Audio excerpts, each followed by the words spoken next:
All right, guys, it's time for the Next Level Guy Show, a men's interview, interest, and improvement-focused podcast featuring interviews with the greats from all industries to help you better your life.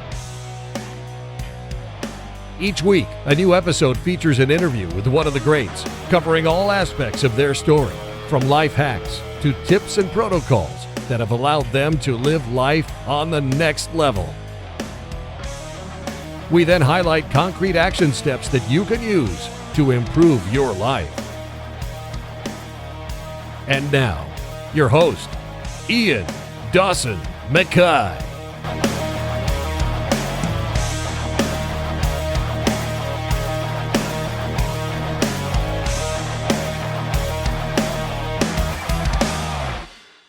Today's guest is Rusty Firmin. Rusty is a former member of the elite SAS and has led a remarkable life shaped by his early struggles and later triumphs. He's born and raised in Carlisle, and he faced a challenging childhood, being adopted and moving between various relatives and schools. At the age of 15, he found himself on his own, learning to fend for himself. His life and journey took a significant turn when he decided to pursue a military career, eventually applying for and successfully completing the rigorous SAS selection course in 1977.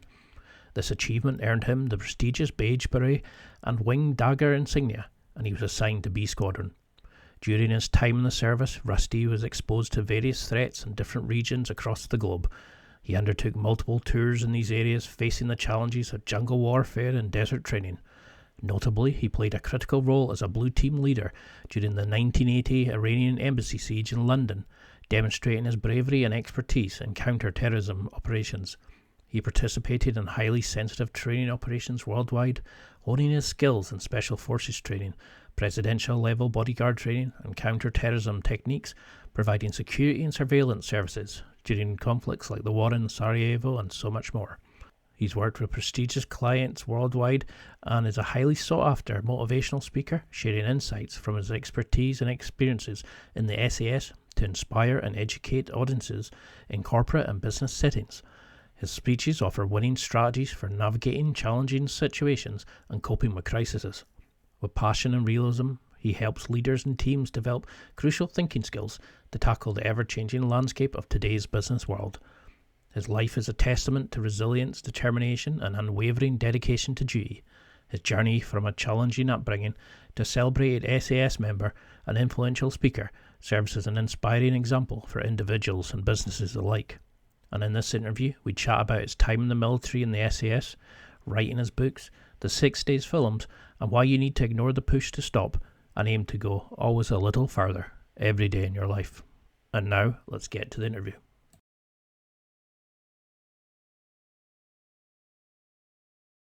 Thank you so much for coming on. You're a British hero. You're immortalised in film. But for people who maybe don't recognise the name, how would you introduce yourself to people? I'd probably introduce myself as I'm pretty humble. I've been told a lot of times, you need to get out there and do this and do that. I go, yeah, okay, next, and basically, I was just a guy from Carlisle who couldn't do anything right. School, absolutely rubbish. Sport, loved it, but wasn't big enough to do and get into what I wanted to do, which be a footballer, obviously. But the fact is, I just tell them, I'm a guy who was going nowhere and then ended up to a lot of people. I don't like the word hero. I don't like legend. I'm just a guy that introduces himself exactly as what I've said. I've had some luck. I've had some bad luck. I've made luck. But at the end of the day, I'm just, I'm in the States now as well. We can come on to that later on, doing talks out there. I'm off there next week, So I've gone from being a Carlisle kid that was being bullied because of my size, that went through the whole system, which you obviously know about, and ended up now helping others to maybe try to achieve what I never thought or dreamt was achievable. And that's a God honest truth. I did it without a family. So how did I do it? That's the question. And that's the type of person I am. I'm still working. I'm still doing talks for people, still doing presentations all over the place, you know, but that's me. I don't want to sit down and retire. At my age, people say, no, that's not the case. The case is that if you enjoy what you're doing, what's the point in sitting down and saying, yeah, I've done that.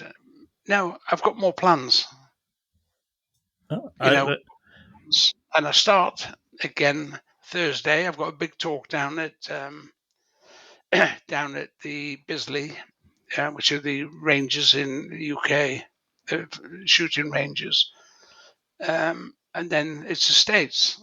So that's where I am. You know, all of a sudden, uh, I've hit America. It's not supposed to happen. So how does that? How do you juggle that, the success you've had, the legacy that you've had, with your upbringing? You mentioned being bullied and things like that. How do you kind of look back at that time now to the man you are now? How do you judge those two different Rusties? Sorry, could you just repeat that? Yeah. So how would you judge the Rusty that was bullied and brought up in the small village to the Rusty that you are now? The one with the legacy, the honors, the medals you've won. How do you find that looking back now? Because you were frog marched down to the recruitment office by a family member. How do you come to terms with that and what you could have done? Well, it's easy to look back, but actually, I spend a lot of time looking forward because what's gone is gone, and I've had to blank it out of my mind from a very, very early age when I was adopted at 14 months. So Hmm. somewhere I must have pissed my mother off to get adopted at that sort of age, to people I didn't even know. So I've had to come out fighting, and the fight from within is still there. I don't hate anybody, but I've not had what you might call a proper family life in the early years. Yeah, I was a rebel. I was long hair. And I can look back on that and go, well, the reason is there was nobody there to really care. So what do you do? Because if there's no care, no love, no nothing, you just go on and keep fighting the battles, hoping. And that's what I did. My life could have changed at 15 had I got £50 to buy myself out of the army, which in 1965 was a lot of money, but I Yeah. couldn't get it. And the thing that saved me is becoming a sportsman within the army. And what I achieved then in sport is what I wanted to be. I played for the British Army at football. You couldn't get any higher in semi-professional football. I played for the army. I represented the British Army. And it talks about what I see this day and age. My bringing up is totally different from what I've seen. A lot of the guys I've met in the army, a lot of them have got backgrounds like mine. But anybody can sit still and say, start whinging and whining, but you can't. I'm helping people right now to motivate themselves, to get them get a life. I'm a patron of 3 charities here in the UK, Mm. unpaid, and I get paid for it. And I see these amputees and servicemen and vets, but I'm there, and I have been for years to help. But What they don't realise, a lot of them, is I've been there before, but nobody helped me. So that's how I work. That's how I do things. I enjoy it, and I've got a reasonable. I think I've got a very good credibility, and that is more than anything. So, do you think that the army gave you the family that you were looking for? Because you Yeah, seem to have this brotherhood of support and love across from other people. Do you think that gave you that discipline, the family that you were seeking back then? maybe. The fact is that the family I was supposed to have is not, the family that I can remember, because it was very short. You get adopted at 14 months, you don't know your real parents. You then move on not knowing that you've sort of been passed around, and all of a sudden you live with an auntie and such there. 12 or 13 different schools. And there was no settlement there, Mhm. which meant, I had to sit there day in and day out and wonder what was going on. Everybody else, I've never sent a Mother's Day card in my life. So that, who is she? I never sent a Father's Day card in my life. How many people can say that? I'll tell you what, I bet there's not many. So I had to overcome. You have to overcome and drive forward. And that's what I did. Age 15, 3 months in the army as a boy soldier, I'd have been gone. And when I say gone, I mean probably dead, because I was uncontrollable. But the fact is, that's where I was going. Pushed into the army, yes. Accepted the army, no. Discipline, didn't know anything about it. I soon did, by the way, within 2 years in board service. You talk about bullying. I hate bullying, Yeah. but I was bullied till I grew up. Then nobody's bullied me for years. I can tell you that. But in my day, you know, expect it, yeah. Deal with it, yeah. There's not an awful lot else you could do with it. So that's how I grew up. That's when I knew, what's around the corner here? I don't know. That's when I started to want things, I got there, I went to that one, I went to the commandos, I went to the SAS. I couldn't go any higher. But that then put me in the next level, if you like. The next level was, all of a sudden people want me. Now think about that. Somebody who's been pushed away all his life, but somebody wants me. And that's where a lot of things changed. And I was quite happy to help people, no question. That's why I'm involved in a lot of stuff. And even now, but that's something I wanted, something people wanted from me, not me being forced into something I didn't want to do. Hard to explain, Yeah. but I'm sure you understand what I'm saying because you've done a lot of this.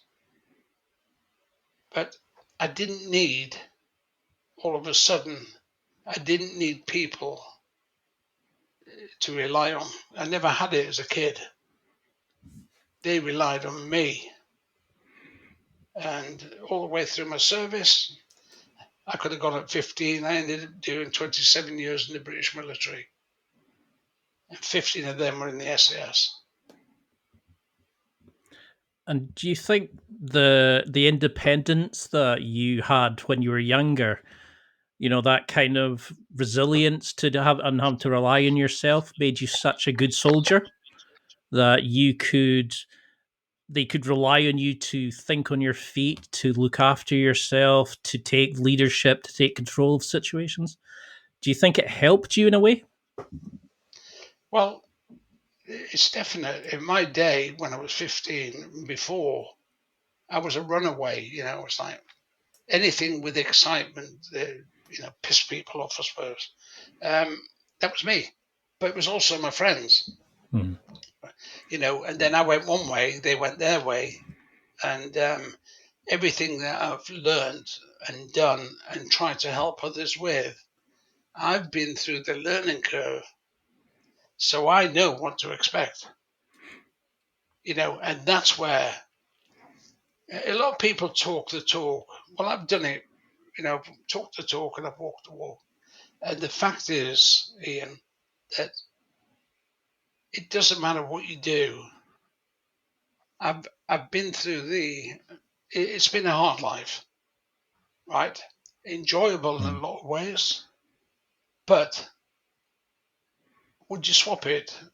Um, Nowadays, I'd say no, unless I was getting paid professional footballers' money, and then I would Well, say, oh yeah, I'll do that because but that's just me. hmm. Yeah, I think it's difficult, isn't it, when you consider like all the life choices that we have, and then but a lot of it's out of our control. It's where we're brought up, our family situation, our schooling, how we're dealt with by people, and I think you've done an amazing job from coming from that situation. You've achieved so much, and you've helped so many people, and you should be immensely proud of what you do, and you're still giving back to charities, you're still inspiring people. How did you find that then, the discipline, the control as you progressed? Did you struggle to kind of leave the old Rusty and enter into the Rusty that the military wanted and that they inspired that you could become? How did you deal with that initial training? I was lucky, and I mean lucky, that the people I met in the early days um, in the military were really friendly. I was one of the youngest, obviously, as I was coming through. You leave boy service to go to man service. You're a man at 17 and a half, right? It used to be anyway. So Hmm. you're a junior leader, a boy soldier, if you like. You go through your 2 years of being beaten around and bullied and stuff. Fine. Then you leave there and you go to your man service, as they called it. Well, I was just lucky, and I'm not being funny. I was a good footballer, right? And I got into football. I wanted to be a tracksuit soldier. That's what I wanted. You know, sod that. Get paid for playing football. In 4-9 Field Regiment, Royal Artillery, I could be playing 5 games a week, enjoying myself, getting paid of some, as well as the army. Um, and the people I met there were very friendly, northern regiments, um, the north of England. I'm from the north, obviously. And then I sort of knit in with them and had a nucleus of friends that we were friends. But the trouble was they stayed their course within 4-9 Field until they ref. Well, I had itchy feet and wanted to go to the commandos. And then from the commandos, I went to the SAS. So I was always there, but I always wanted to do something different. And the reason is I didn't know what I was looking for. Dead simple. Um, and while I was in the commandos, I was playing football for the commandos. When I was playing in the SAS, I was captain of the SAS football team. You know, all of that as it progressed, and all of a sudden I'm meeting all these different characters, and I mean different characters, right? Good guys, some of them, same as they'd probably think about me, but who gives a shit anyway, and I don't. But the fact is that that's how I learned. And when I was learning, I didn't realize that might have been having a bit of a following, not in the pop star world, but all the civvy teams when I was in the military wanted me to play football for them as well as being in the military, which is great. because that's what I did. And then it was rugby. I'd be playing rugby. I'd be playing cricket. Anything to get into a tracksuit. Um, until I went to the SAS, obviously. It had to change. But I was still captain of the football team in the SAS. Still, So, to some respect, they had respect for me in a different area. You know, done my bit. But when you get to that level, and you think, should I become a footballer? Well, apart from the money, probably yes. But actually, I was quite happy. The things I did in the SS in particular suited me down to the ground. And if I'd known that existed in the early days, I'd have probably gone much earlier. But I didn't. I found it out on the learning curve as I was going through.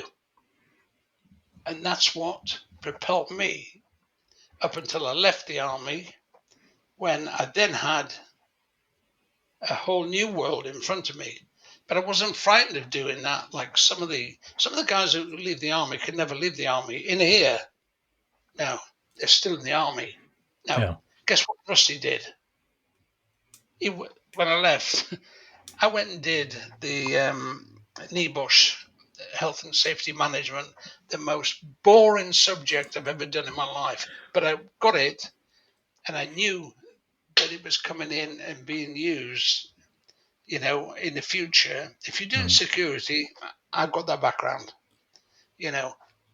health and safety. I thought, well, I'll do that because nobody else is doing it, but I'll have that as a string to my bow. So I was never falling behind. I was trying to keep up and go forward. I was working, all over the place. No doubt we'll come on to that in a minute, but it led me to different things as I was going through my life. People wanted to know about what I did, in my books here. They wanted to know, so I let them know. And I'll be honest with you, I didn't look back. As I said at the beginning, there's always something else. Yeah, deal with that at the back, but there's always something in front of you, and that is the unknown, which I'm interested in. What is in front? Yeah. Ian, that's what kept me going. I love that. I love that, that you're always looking forward. You accept, you move on, you deal with it, and you just keep pushing and pushing. And as you did find about the SAS, and as you started your training, and you became like an exceptional soldier, what have you noticed between a normal like grunt in the army compared to the SAS? They're one of the most elite units in the world. What have you noticed about the top performers there? What makes them so different, so special in terms of militaries around the world? Well, Special Air Service, when it was formed by special guys. Therefore, SAS, Special Air Service. I got interested I was never going to go there while I was in the artillery. When I'm in the artillery, I was never going to go there when I was in 4-9. And I'm glad, really, because I think I may have failed because I'd have been too young. But to be a top performer and keep it at the top, I did 15 years in the SAS. It's a long time to be working at a level which a lot regard as the toughest selection for any special forces in the world. I don't like No. saying that, but I do go along with it because I've done it. And I've done the commando selection. I can talk about stuff I've done. And that's why there was never such a big pass rate in my day. You have 90 people turn up, you might have 15 people pass. It is and was that difficult. So when you pass that, you just have a quick look over your shoulder and go, I'm proud to be where I am, but I had to work for it. It wasn't given to me. But nothing in my life, not one thing, has ever been given to me. Nothing. I've had to work for everything I've got. And that was still part of when I was in the SAS. So when you work at that level and you're recognized after some of the jobs you'll probably mention in a minute, once you've done that, Ian, the fact is that you think, you know what, I haven't done that bad. From this 5'2" skinny kid, weighed about 7 stone, and then look what you've achieved. Everybody's better at telling me what I've achieved than I'm telling about myself. That's God's honest fact. Yeah. And then I think, yeah, I did do that. Book, second book. I want to do my third book. All non-fiction. You know, forget these cowboys. Man of non-fiction. And the fact is, that's where I've come through life. That's what I've known. That's why I've got to where I am. And people go. But when you work at that level and have to constantly be at that level, that's a different kettle of fish. You make a mistake, it's going to cost. Be it cost you or cost somebody you're with. I've looked after, security, big stars. I've taught presidential bodyguards. I've worked at presidential level. I've been over to the Secret Service. I'm at the moment working with some of the police SWAT teams in America. So speaking, so they all want to learn. You know what? I'd be glad to pass on what I know. And that to me says, why did they come to me? There's a question. Why? Because they think I've got something to offer them. And the fact is, I know I can offer them something, especially the younger members, because I had to go through my learning to get there and stay alive to pass it down the line. And it's a huge honor for people from a different country to say, come and speak to my guys. Tell them what you know. So do you think that just speaks volumes for what they want?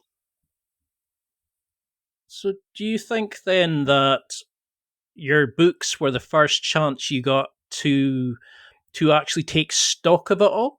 That you've always been a kind of looking forward, taking on new responsibilities, pushing yourself, and writing your books gave you a chance to come to terms and look back and just kind of understand all the amazing things you've achieved, because you seem to always be wanting to keep pushing yourself, focusing, doing new things, taking on new challenges, helping so many people. But were your books a chance for you to stop and actually take stock of what you've done?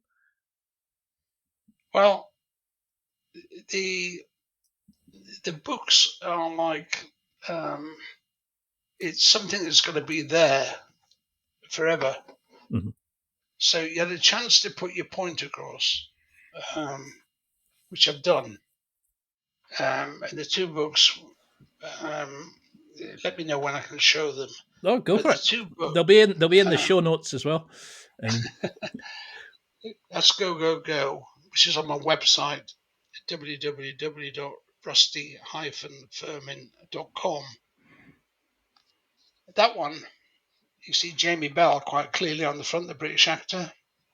Well, that was turned into a film called 6 Days. They couldn't call it Go for different reasons. But Jamie Bell plays me, Rusty Firmin, in the film. But it all came from writing with Will this book. Okay, it's all on my website. So that was 2010. That was out for the 30th anniversary Iranian Embassy Siege, which I played quite a big part in. And that took part in 1980. 30 years later, Go came out, right? To the month almost. That was what it was designed to do. But this book was due, that came out for the 30th anniversary of the siege. Subsequently turned into a film called 6 Days on Netflix. Jamie Bell plays me, Rusty Firmin, as a team leader on the assault that day. So I thought, great. Never thought much more about it afterwards. Didn't know it was ever going to be turned into a film. I had no idea. So then waited a few more years, traveling all over the world, working with all sorts of different people, indigenous, training people, operations and stuff. And then I wrote this one, The Regiment, 15 Years in the SAS.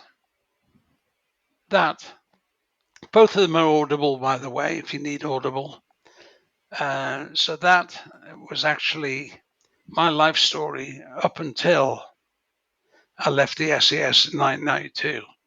Of course, my third book, which I want to do, is from 1992 as a direct follow-on from that, what I did in Civvy Street, as they call it.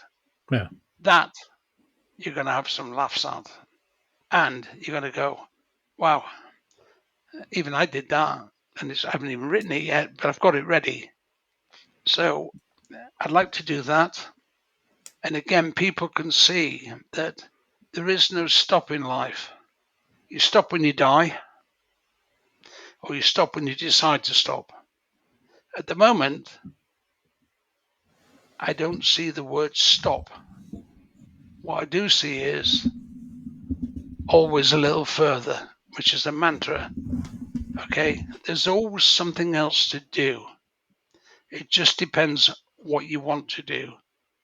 You know, I can mix and match. I'm a lifelong Liverpool supporter, football club, you know, so you can watch your football, you can do your work. I've got a couple of projects going on right now, which are totally different, diverse. And people say, well, why don't you stop? I say, well, I don't want to stop. I don't really want to die. I want to keep going. And it doesn't matter. As long as my legs will carry me, I'm off. When they can't, time to hang your boots up, mate. And that's a fact. And a lot of the guys I know, serving, guys I've served with, a lot of them are no longer with me.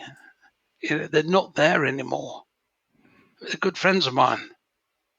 So whatever I can leave as a legacy anywhere, I'm quite happy to do that. And I don't want to change it. So really, the books are one. One was turned into a film. If I could do a third book, great. And it's all about life experiences. People want to know about it, and they can learn. They can learn from a book. I've had lots and lots of comments on them, really nice comments about how did you do this? How did you find that? I try where I can to answer them all. And really, to me, it's a bit, wow, I never thought people would look at it that way. To me, it's a book. I mean, that's what I've done. People are interested because the way the world is at the moment, the way the country is at the moment, a lot of people look for a bit of leadership, motivation, inspiration. If I can help, that's what I do. And I don't see myself changing that because it's in my blood. Firmin, my surname, comes from feminists, part French. Shame on that side of it, it means steadfast and resolute. I think I fit that without being big-headed.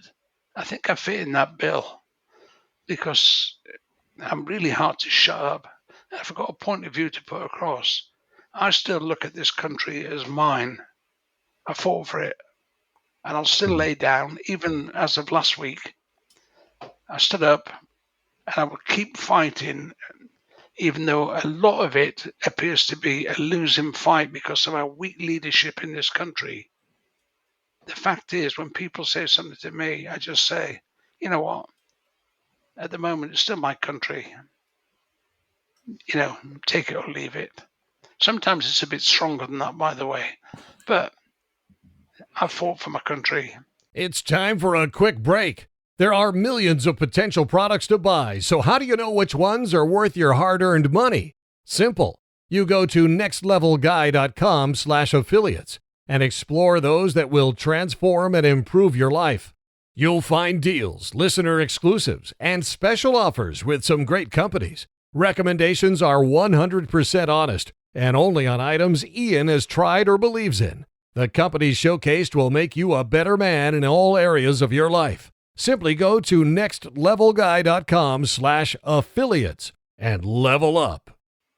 How do you find that, like, with the being, because you show people what it's possible, like you've said, you're a small kid, you've gone from being bullied to leading an SAS team, you've got a film made about your exploits, you've done all these amazing things.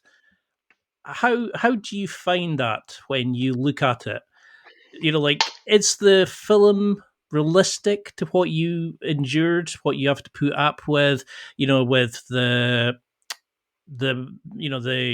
government saying we're going to do this, and the weak leadership and things like that?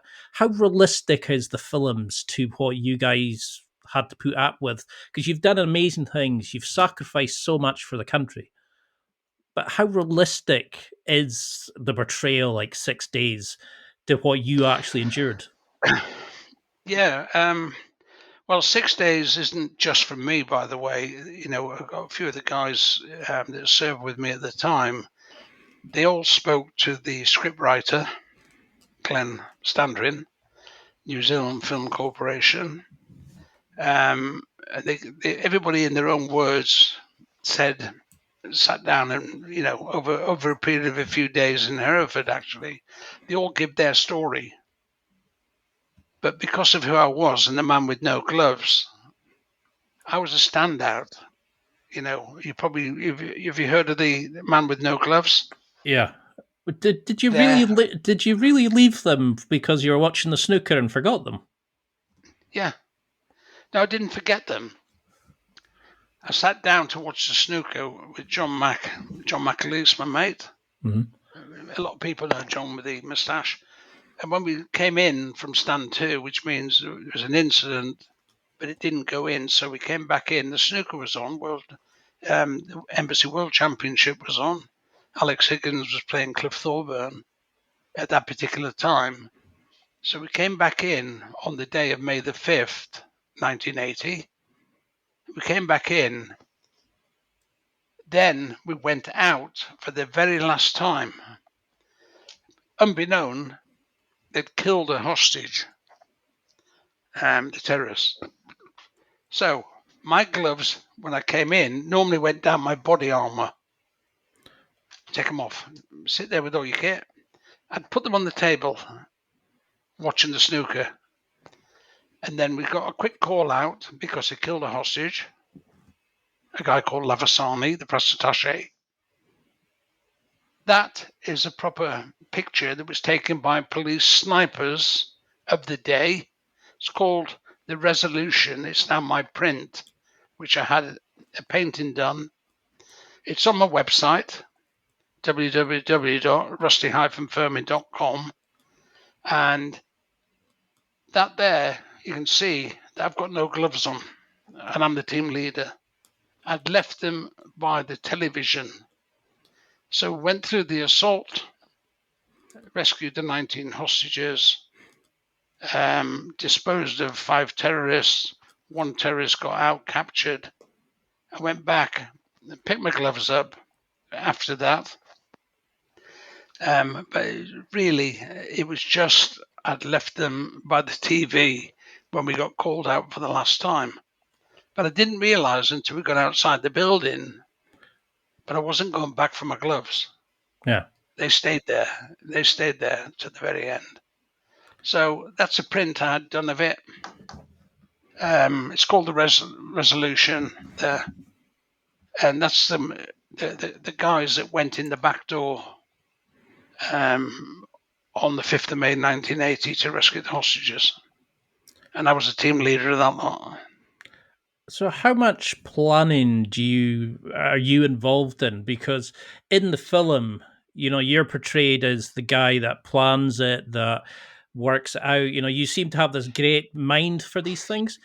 Do you how much Now, involvement are you in training and planning and stuff like that? Because you seem amazing at these sorts of things.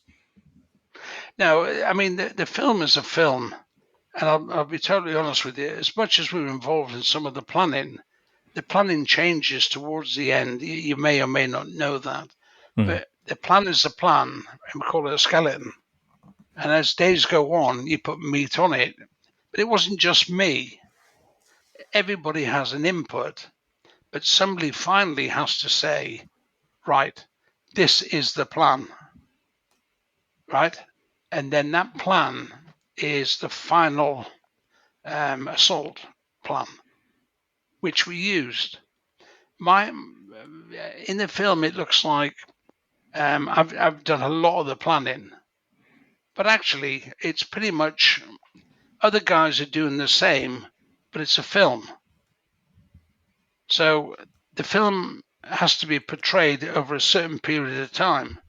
Can you imagine? It's like Zulu, the film. You know, Yes. how many Zulus were there? The fact is that they were trying to show a camaraderie between the guys that were on there. They're not saying they're the only ones who are on there, but Yeah. it's a film they had to get inside 90 minutes and make it the best way they could. So they took my input, as I say. They've taken the guys, the other guys that get mentioned in the credits. They put an input in. They've read through the book. This book here again, Go Go Go, one of my books, and they've decided on what they want as a film, and that's what they produced. So I never went to them. They came to me, having read that book, and they decided that was a film they wanted. Did I have an interest? And I said, yeah, because I thought after 30 years, I thought maybe it might have been covered elsewhere. But actually, if you think about it, it wasn't. So I had a chance to put my input into it. And people often say, I tell them the same story. The fact is that it's a book that they've read, and then the film has to be put into a script because it's a film script. So that's how it works. It's not the first film or documentary I've been involved in, but they're all the same. You can't make it word for word because it's a shame that some of the guys that would have been in that film are dead. It's as simple as that. Yeah. And they never had a chance to put an input into it. So it's one way of telling it, but they may want to tell it a different way in another book. But if you notice, nobody's done that. I was lucky that I had all the pictures. I had, a lot of knowledge because of what I did. But also, other people were quite happy to put an input into the film. So, on that side of it, Ian, it's a film, and it is quite accurate. But they have to give it a film license as well, don't they? You know that. Yeah. Because not enough people, unfortunately, are around to dot every, and cross the T's and stuff. But the film is, yeah, it's, I was an advisor on it. I went to New Zealand to advise on it, trained Jamie Bell to become me, Jamie, the British-born actor. He played me in the film.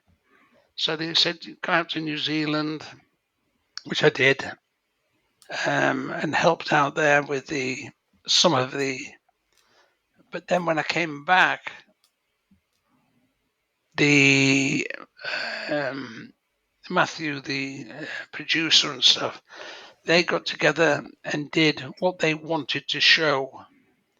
And it wasn't a Bravo thing. What it was a part which was there for them to make a film about. And I wouldn't see that till it was finally finished. Because, producers and directors get on with that stuff. I did my part. I taught some the room clearance drills as we did with the weapons we had in those days to make the film as best you can with the memory of all those years ago. And when it came out, it's had good reviews. Simple as that, really. I think it's wonderful that you're getting the opportunity to, to show people and keep that legacy alive, to give the guys the honor, the respect that they deserve for doing such an incredible thing, saving so many people, ridding the world of terrorists, and for demonstrating what we will accept and what we wouldn't accept on British soil. How are you trained during that? Do you think the soldiers are born that way, or are you trained so much that when the shit hits the fan, everybody else is running away, you go in because you're so highly trained? Is it a mix of nature versus nurture, do you think? Well, as I say, I did my selection in 77. And I remember the instructors in the SAS in particular. I always remember that they were down-to-earth guys, knowledgeable beyond belief. And I thought, I've never met this before. So first of all, I wanted to pass the course, so I couldn't upset anybody. But I thought, after the 6-month training there to get in to start with, that the level of person or guys you're working with, they come from a variety of backgrounds. Could be artillery engineers, could be the old slop jockeys, it could be all sorts of people. Intelligence corps, all these different characters come together to do a course to try and get in the SAS. And the one thing about that is this: when you come to do a plan for a mission, for an operation, for training, when you sat there with all these guys, this is what we've got to do. You have an enormous wealth of knowledge because of their units and what they do in their units. You make a plan, and sat there somebody would say, well, Rusty, or whoever, what about this? Because I'm from that unit. So what you're thinking, you go, fucking hell, yeah, he's been there. So you can change and manipulate, and these are a different level because they're the ones year after year that have actually passed. And I don't class myself as an SAS soldier, having passed the course, never did. I knew that I'd give myself at least 2 years to find out how it all worked. So all these different characters and backgrounds are on your side, they're your team. You're working with them together. And that means an awful lot because if you make a mistake, you've got somebody there will stand up.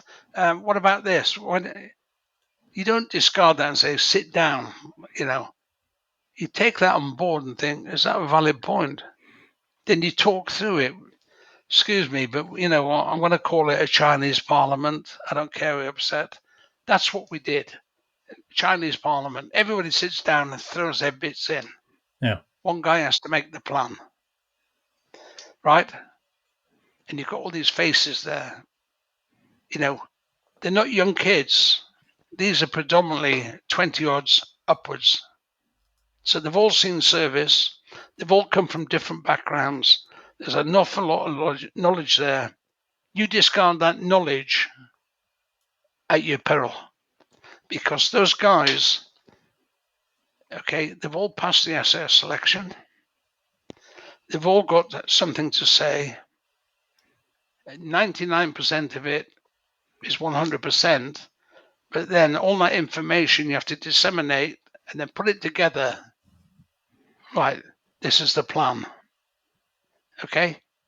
So it's not like a shop floor maybe in one of the workers or maybe one of the units I was in before, where the boss goes, right, this is it, and does it all on his own. Everybody goes behind his back, toss their ears. It's not like that. It was put into the Chinese parliament, have a talk, come out, make the plan.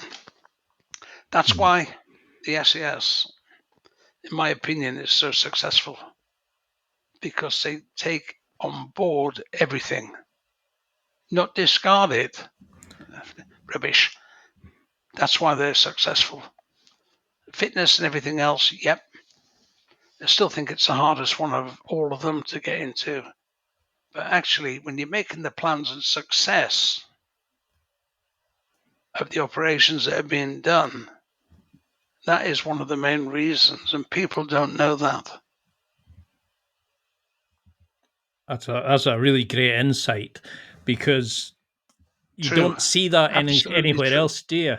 No, People no. don't listen to other people, and I love that you No. guys bounced off each other, got feedback, planned, and but how do you feel then about how, the rules of engagement, then how we dealt with terrorism and things like that? How has that changed over the last 20, 30 years since you were in the army and leaving it?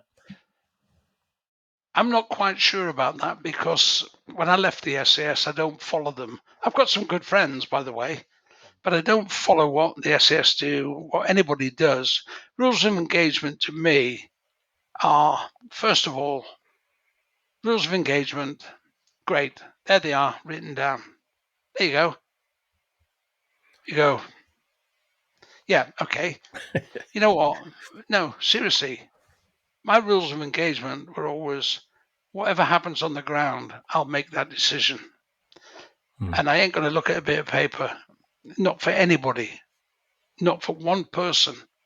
I will do what I have to do and stand up later and say, that's what I did. Because it's unfair. The terrorists don't have rules of engagement. What they do is they're whinging and whining afterwards. Okay? They want to fight? Pick a fight. Okay? Rules of engagement are one-sided. Okay? So why bother yourself with them? You haven't got time. Most of it, split-second stuff. What you need to do, my rules of engagement in here, okay, I've read that, gone. I will make my decision when I have to. As long as I'm alive at the end of it, I don't give a monkeys. And that's not being funny or nasty or anything disrespectful. But if you're going to have rules of engagement, let's have them on both sides, shall we? How about that? Yeah. That might take some people back. They ain't going to like that. But that's what it is. So how do you find then the transition to civilian life?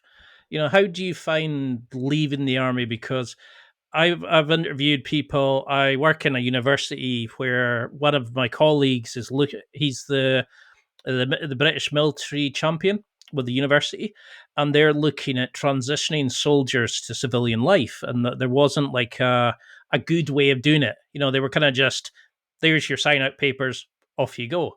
And some of them didn't know how to do bank accounts and things like that. How did you find your transition, and what changes would you like to see for heroes that are coming out of the service that are going into normal life? Well, I did touch on this earlier, if you remember, in this interview. I went, when I was going out of the army, I'd been in 27 years. Yeah. I couldn't wait to get out, because military really is for, once you hit 42, which I was when I came out, pretty much I was ready to go. No question. It says that in my book. All I did is I thought, right, what am I going to do? Security, I've got that sewn up. I've done this, I've done that. And I went to security quite quickly. They call it the circuit. Got good jobs. But before I went out, I did things like, as I said earlier, NEBOSH certificate, security management, all that type of stuff. Plymouth College of Further Education, bored the backside off me. But I did it, and I got my qualifications. Right. So anybody wants to see, Rusty, what did you do? They are a shed full of security. There's my little diploma. There. Oh, I love your diploma. Load of bollocks. You know what? When I went out the army, I had to do it. I did it for another reason as well, because I knew that I could pass it. It's nothing. And I did. But to an employer, there's your little bit of paper. Where's this bit gone? But I did it. That's me. People coming out the army should always prepare to come out 7 Ps. Prior planning and preparation prevents piss poor performance, right? 7 Ps. Plan what you're going to do. Then try to execute your plan, because that's going to suit you. Don't expect anything, nothing, to be given to you on a plate. I'm telling you that now, because if you think back to my life, what was given to me? The answer is nothing. So, you know what? That's only me. But I think I've had, and I've inspired people. I've spoken to them. I've helped them. If you don't help yourself, you know what? Get on that scrap heap over there with the rest of them, because it starts with you. You help yourself first, Ian. Anybody else, quite happy to help, but you have to help yourself. Oh, I've been in the army 20 years, 30 years. I can't go into civilian street. Yes, you can. First of all, put it there. Get yourself a little path where you might want to go, because trust me, wherever I've gone, it's never gone to plan. I've had the plan, but if you go down that line and can't change, forget it. You might have to change and go right. You might have to go left instead of down that line. But have something, because nobody can stay in the army forever, or the military. I've done talks for cadets. I've done, well, everybody, and charities. And working with the amputees and stuff in the charities. The fact is, you have to actually get out there and just say, right, I've got to go out there. You see, you've got that there, and you've got your pension there, and you've been paid all your life in the army. That's where, I can't do that. Well, you can do it. What you have to do is prepare yourself to do it. Look back if you want. Forget it. You know you're going out of the army, and I've helped them. But the biggest failure is people, is people, especially the guys on the streets and stuff. Some of them could be helped, but in my day when I came out, there was nothing. All this PTSD and stuff, which eventually you can get diagnosed with, yes. But the fact is, Ian, that there is help, but it's very hard to help somebody who's lost it a bit here. It'd be nice to say we've got the government. The immigrants get treated better than our ex-forces, no question. They come over here, nobody even knows who they are. They give them money. They give them somewhere to live. They give them these warrants to go, it really grips me. But the fact is, they don't do that with the veterans. The guys who fought for the country and died for the country. That is something that's inexcusable. And I've made that point 100 times. Never ever going to change that. Our veterans are treated crap by this establishment. And always Definitely. have been. There's no question. And it's just absolutely awful the way they're treated.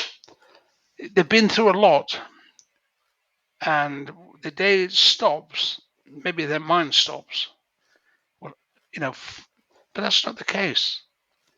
If we've got houses available, and put the veterans in there. So, do you think there's things in the army that would be good for all men to do? Are there things that they teach you that would help today's society? The way that men are treating veterans, are treating just the world. Would that would the army kind of mentality give them a kick up the arse that's needed? Do you think? I don't think so. I think that the whole thing is corrupt, the system, and it's got more corrupt. And I really absolutely believe that nobody's bothered. When you join the army, you get given a number, right? When you leave the army, you leave with that number. And to most, I'm talking about when I left. I don't know too much about nowadays, but when you leave, they don't actually give a shit. You're another number. That's all you are. Yeah. You're there, 27 years, next, and it goes on. So why should you be out the army for 20, 30, 40 years and they get called back for an incident that happened all this time, all these years ago? You're nothing more than a pawn. People move you around, and that shouldn't be right. A guy that's done his service, maybe been an incident or two, that happens when you're told what to do by your seniors, because if you don't do it, you get court-martialed. It's an order. Disobey an order. And then 20, 30 years, my good friend Dennis, how many times was he taken back to Northern Ireland? Eventually he died on his last trip there. It really is beyond, and if you haven't been in that, it's hard to explain. But you aren't anybody. You're nobody. You're a pawn for the ones that are left there above you to play with. That's the way it is.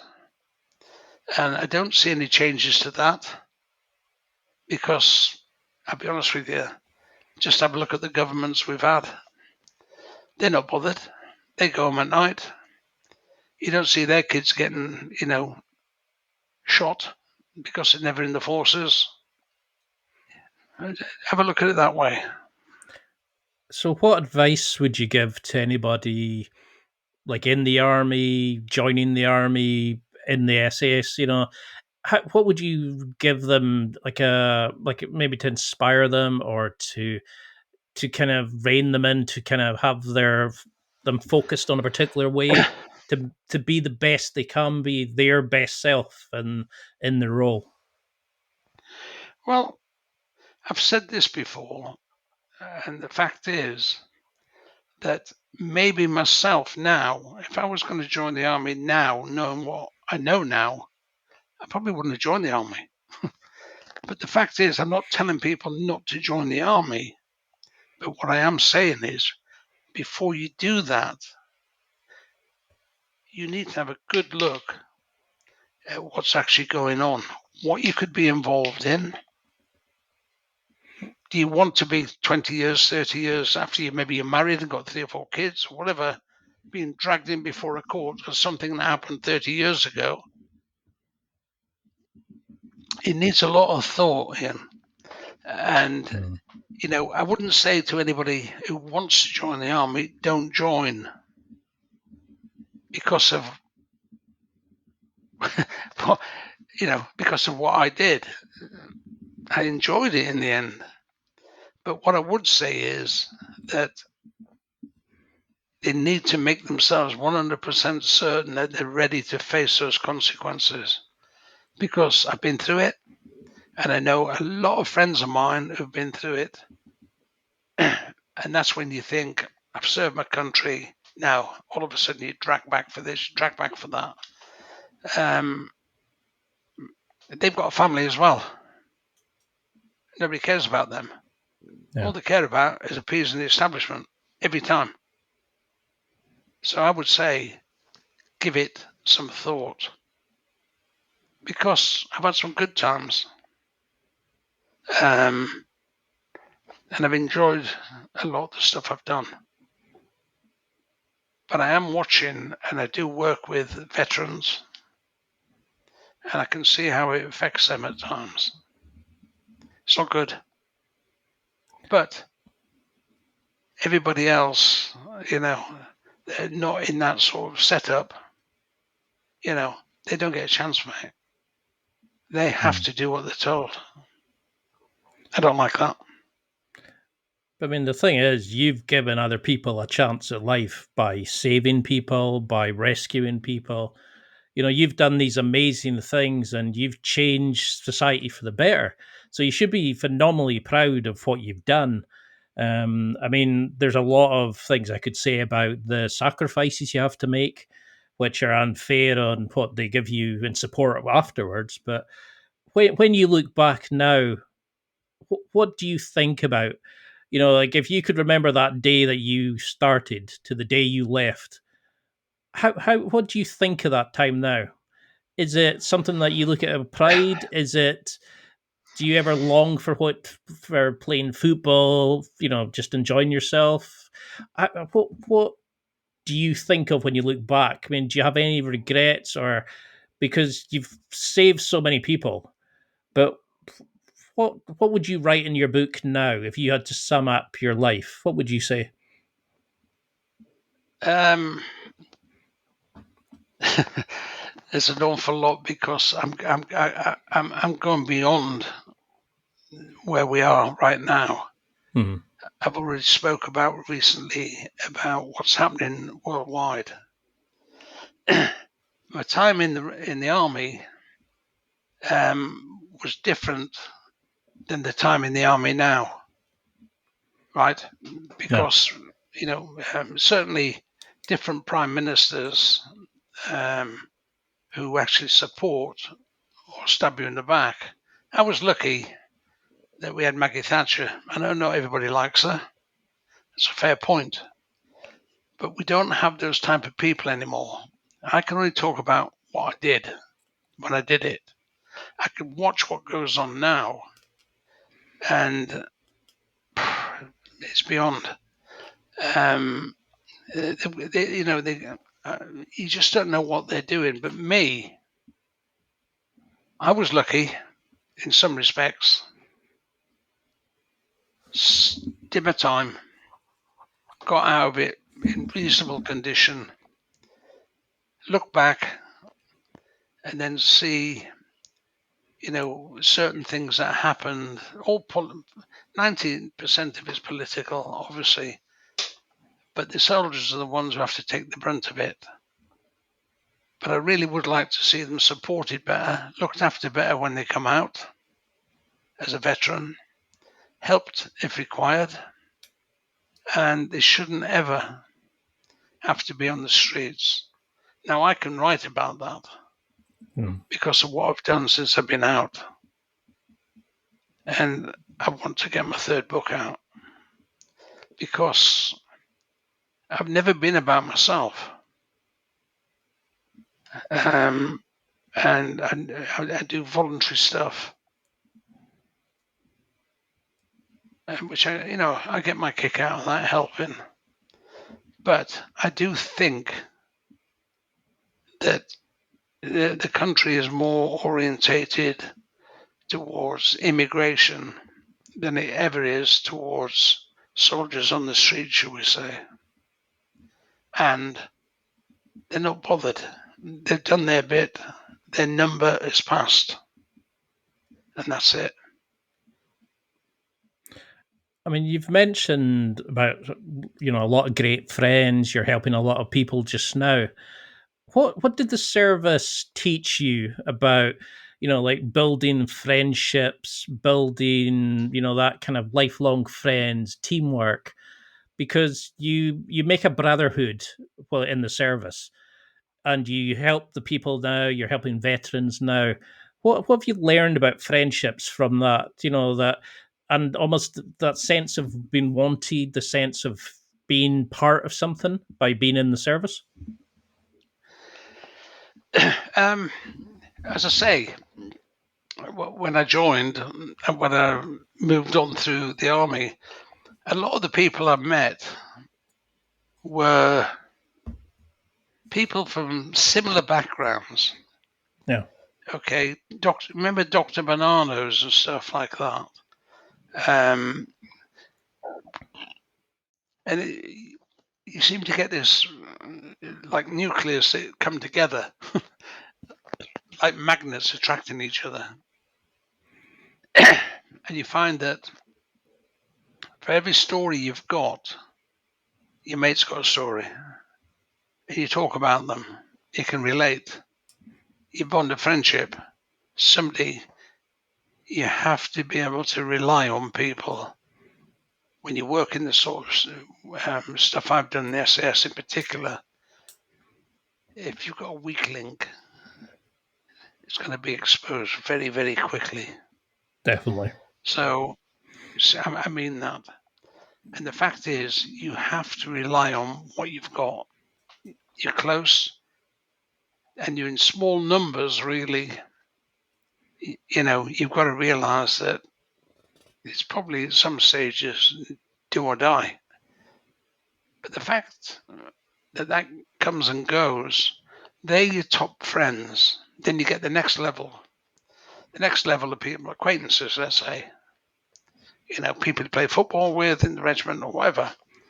You see them, especially in SAS, because 4 squadrons, one might be somewhere, one might be at home in the UK, one might be somewhere else, and so on. So you've got acquaintances you meet all the time over your period of years. They're friends, but the ones you're working with day in and day out, you've got to rely on them. And if you can't, the days are numbered. And really, and that's the way it was.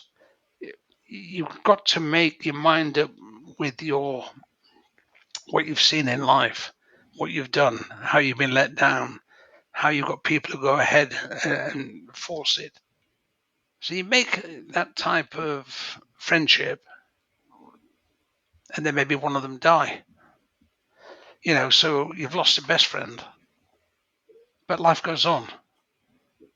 So you have to, I've done a couple of eulogies for some good friends of mine who were good friends, but they're no longer with us, but I am.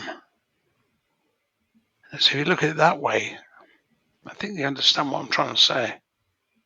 Is it's continuously learning. And don't forget, with every friend, there's likely to be a backstabber somewhere. Right? And it happens. I've had it happen to me. But the fact is, you find out, don't you? And then it's a different kettle of fish. But that's what I would say. It really is. Friendship is one thing, but when you say friendship, it means looking after each other. Not just go that way. Now, you're there in the thick and the thin, mate. Could be a punch up in the street. Could be somewhere abroad. It really is that way. And to a lot of people, they can say the same in different circumstances. But the camaraderie is what they wanted to show in 6 Days film. John Mack, myself, They picked the scenario for the film. I just happened to be one of the guys in there. It could have been anywhere else in the film. I didn't pick it. They picked it, but they wanted to show the camaraderie. And I think it shows you quite well in there. You know, but it's a film. So what would you want people going forward to do for like veterans? You know, what would you want people to help with charities and things like that? You know, like because you work with some charities now. How can people, not just the poppy appeal and things like that, how can we actually help veterans? How can we donate to the right charities, help people who are coming out of the service? You know, not even just at government level, but like the people on the street, that sort of thing.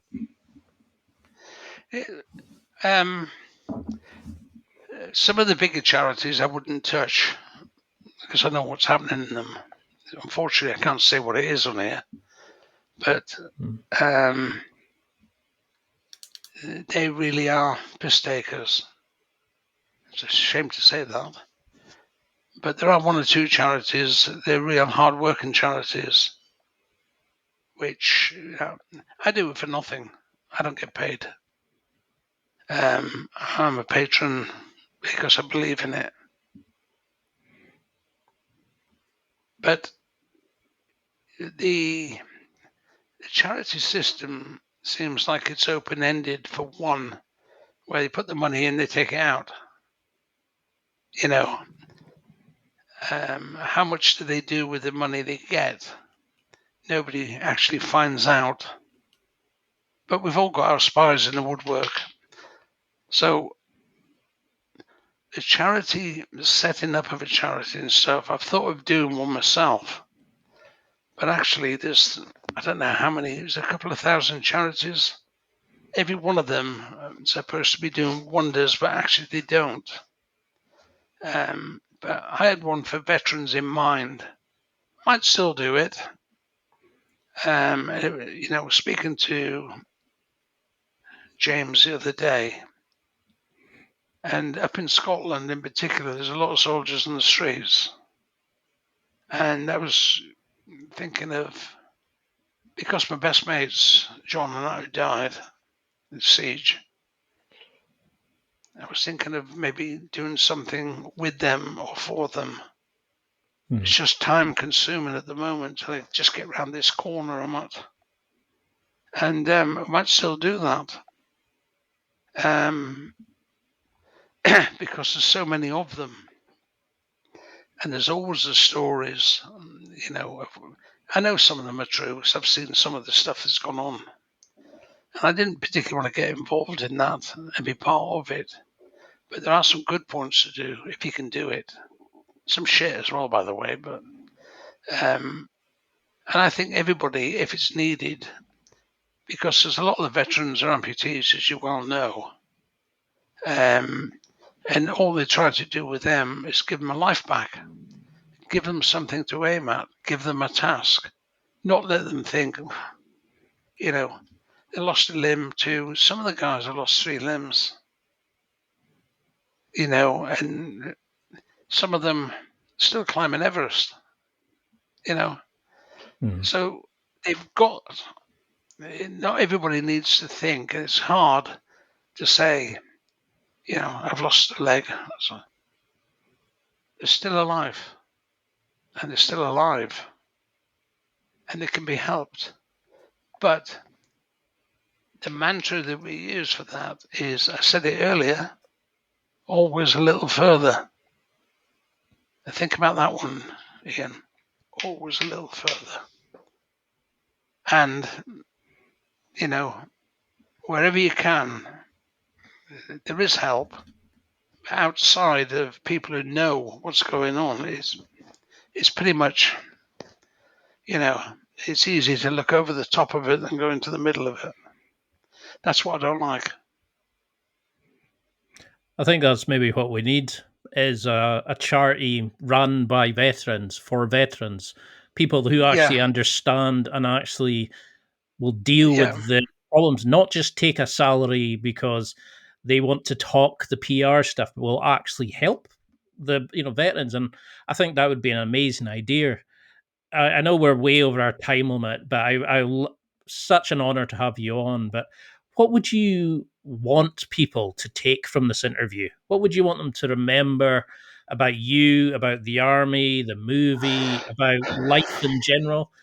How do you, what would you want people to take from this?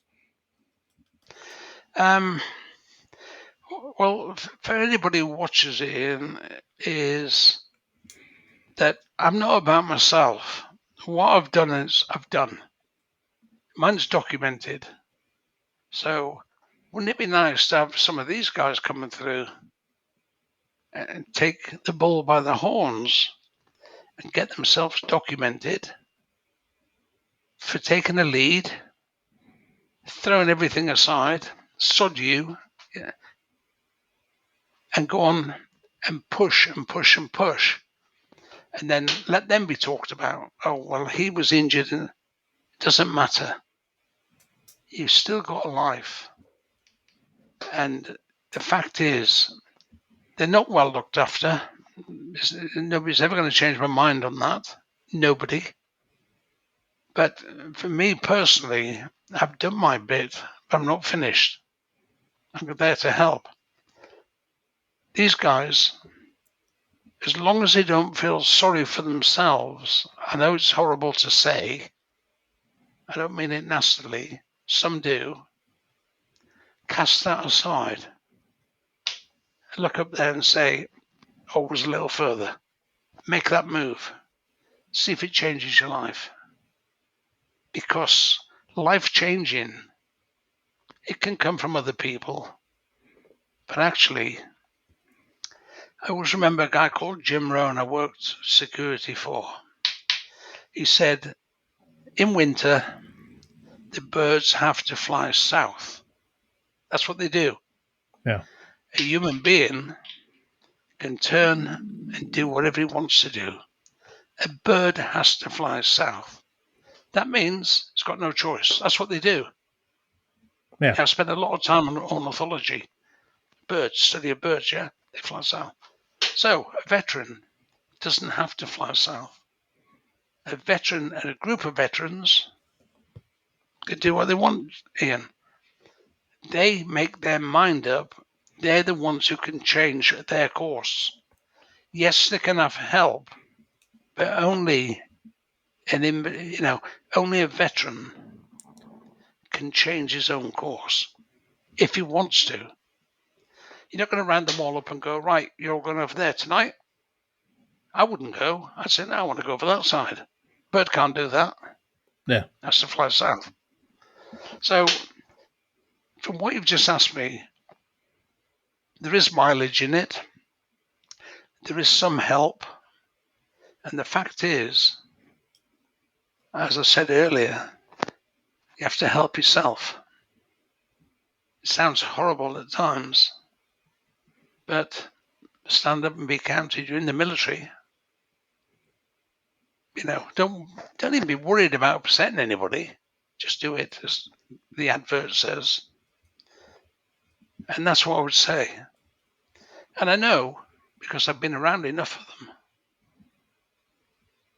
And I hope that even if only 20 people take heed of what I've said tonight, it's 20 people that might understand and maybe be able to pass that on to other people. If another 20, from them 20 understand it, well, there you go. There's your pyramid. You're going to start somewhere. That's my belief.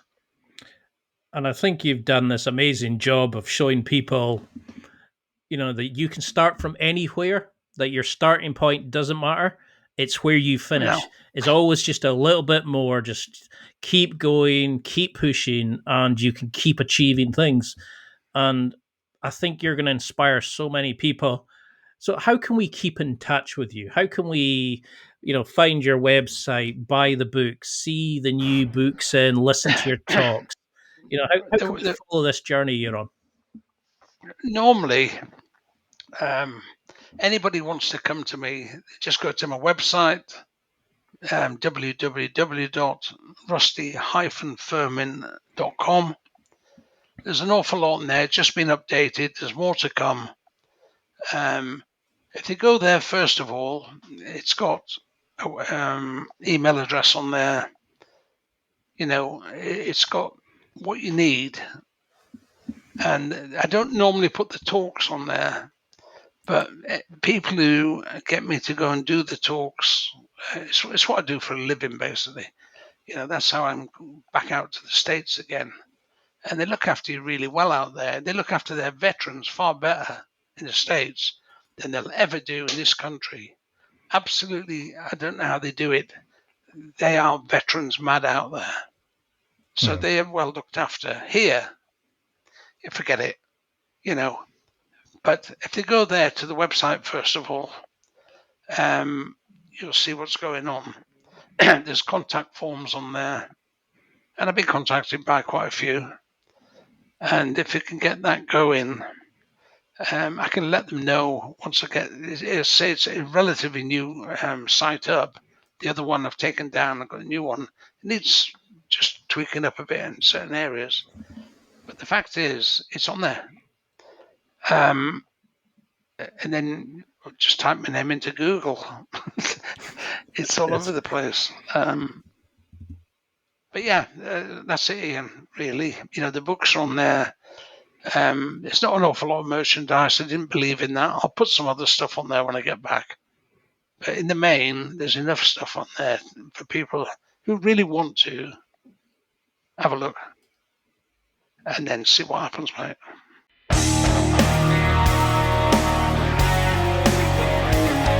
Well, that's it for another week, and thank you for listening. It's now time to take what you've learned and use it to develop and enhance your life with the key points mentioned. Listen, try it, embrace it, use it, and crush it. Now's your time to hit that next level in your life. If you liked this episode, then please leave a comment on the show notes or a review of the show on your podcast platform. Everything helps evolve the show. Until next week, keep seeking the next level in your life.